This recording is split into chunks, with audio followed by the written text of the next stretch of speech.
Alors, il faudra enregistrer ici parce que on va enclencher la peinture dynamique et si on foire, j'aimerais autant qu'on puisse revenir en arrière facilement.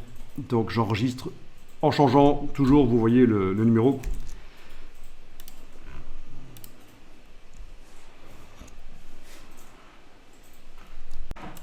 Alors, dans la palette des calques, pour ce calque du milieu, là, qu'est-ce qu'on a?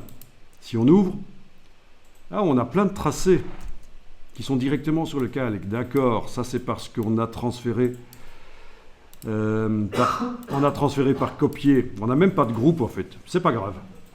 Tous les tracés sont là sans être dans un groupe. Vous confirmez. Alors vous allez... C'est pas votre tracé du dessus justement? Ah oui, tu as raison. C'est les tracés du dessus. Elle est dans un groupe. Ok, oui, bien vu. Je me suis planté. C'est mes petits dessins du dessus en fait que je voyais. Oui, donc voilà, c'est dans un groupe en effet, oui. Actuellement, la chaussure est dans un groupe et dans le groupe, on a les différents tracés de la chaussure en effet. Ok, bien vu.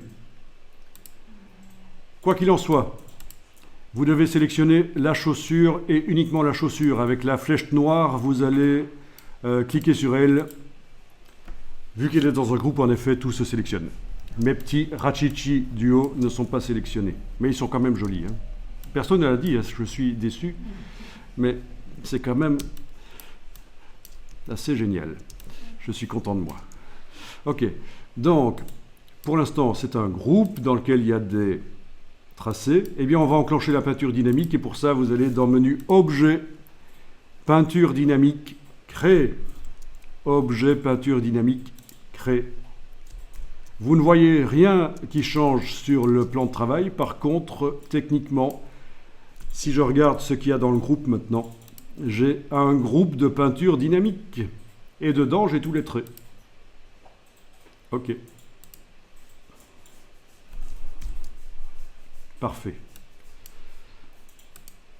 Alors, qu'est-ce qu'on peut faire avec ça? Eh bien, on peut sélectionner les zones, justement, malgré que, techniquement, ce ne sont pas des formes vectorielles fermées correctes. Alors, vous allez sur l'outil concepteur de forme, ici dans la palette des outils.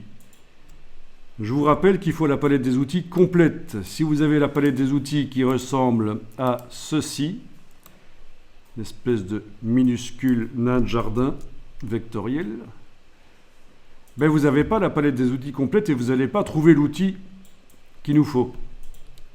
Enfin, si, vous allez le trouver, mais il n'y a rien derrière. L'outil concepteur de forme, il n'y a rien derrière. Donc, les trois petits points, le menu ici en haut à droite, avancer, c'est la palette complète de Illustrator, c'est ce qu'il nous faut. Donc, je disais, derrière cet outil concepteur de forme, qui n'a rien à voir avec la peinture dynamique, c'est un nouveau truc qui vient de Illustrator sur tablette, avec le doigt, en tirant d'une forme à l'autre, on peut les réunir. Il y en a beaucoup qui trouvent ça génial, je trouve ça pas terrible du tout. Donc, moi, je m'en occupe pas trop. En tout cas, ce qui m'intéresse, c'est ce qu'il y a derrière. J'entre dans le menu. Je vais jusqu'à la barre verticale ici pour détacher.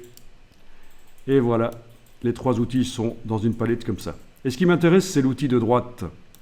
L'outil de droite, le sélecteur de peinture dynamique. Je clique, non, je survole d'abord. Je survole et je vois qu'il y a différentes zones qui peuvent se sélectionner. Et quand je clique, on voit du gris là où ça se sélectionne. Ok, si la palette des outils a disparu, c'est menu fenêtre, barre d'outils, avancé.